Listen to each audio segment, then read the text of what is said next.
I love the bosses in Hollow Knight.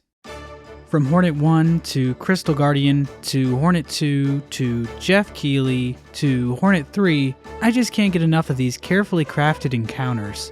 But this does raise an important question. What are the top 10 Hollow Knight bosses?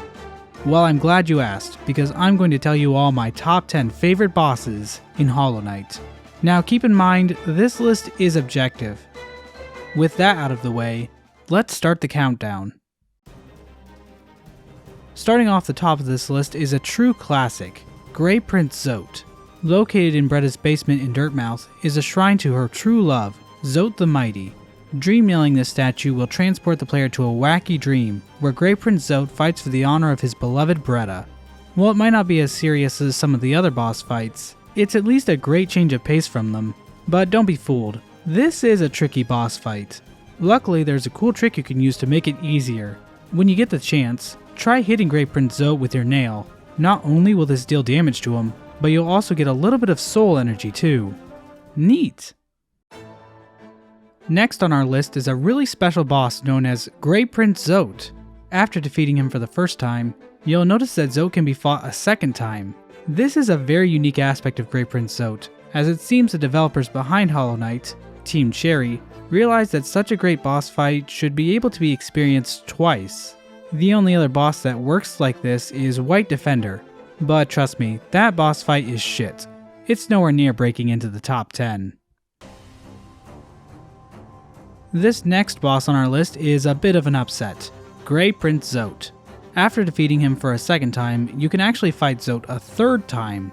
This is really great because it allows the player to really develop an appreciation for the mechanics of the fight. For example, look at Grey Prince Zote's magnificent, chiseled body. It kinda reminds me of Jeff Keighley. Number 7 on our list is Grey Prince Zote.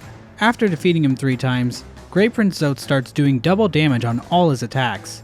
This mechanic really adds to the difficulty of the fight, which is a nice change of pace from the rest of Hollow Knight, which is about as difficult as tying my shoes in the morning. Seriously, I hear about these zoomers on TikTok saying Hollow Knight is a difficult game, and it makes me weep for the future of this planet. But if this boss fight does give you trouble, just remember this little trick. When you get the chance, try using your nail move on the Grey Prince Zote. Not only will you get a bit of soul energy, but you'll also deal some damage to him as well. Cool! To close out the first half of our list, I have to give this slot to Grey Prince Zote. This guy is just an all-around great boss fight. Each of his attacks deals 3 damage, which really adds to the tension of the fight. And it's a nice change of pace from some of the shittier boss fights found in Hollow Knight, so I really appreciate it. Like seriously, look at the White Defender. This motherfucker is whiter than Jeff Keighley, for God's sakes. Every boss fight in this game is amazing, that's definitely for sure. But as we get into the top 5, it's time to separate the boys from the men. That's why the number 5 slot goes to Grey Prince Zote. This boss fight really encapsulates what I love about Hollow Knight. Big, buff men. The number 4 entry on our list needs no explanation.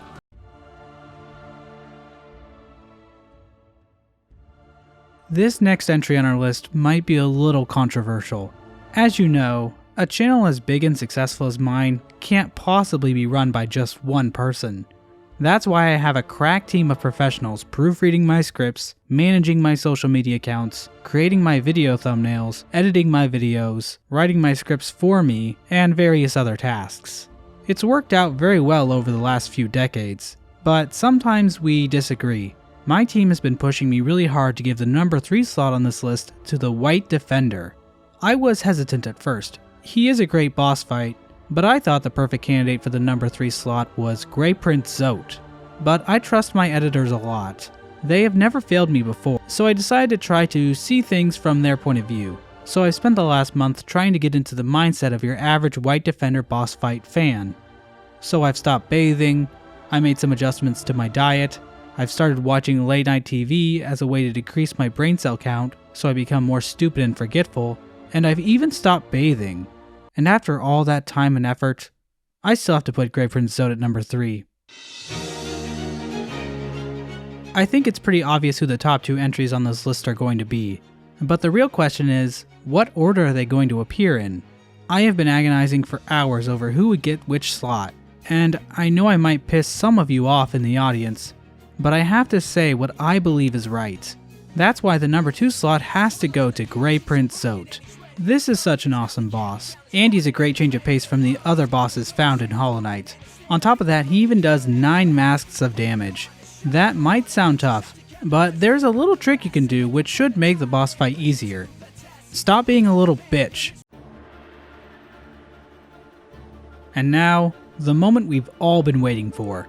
We have finally reached the number 1 slot of this list. Who could it possibly be? A boss at this level has to be truly terrifying.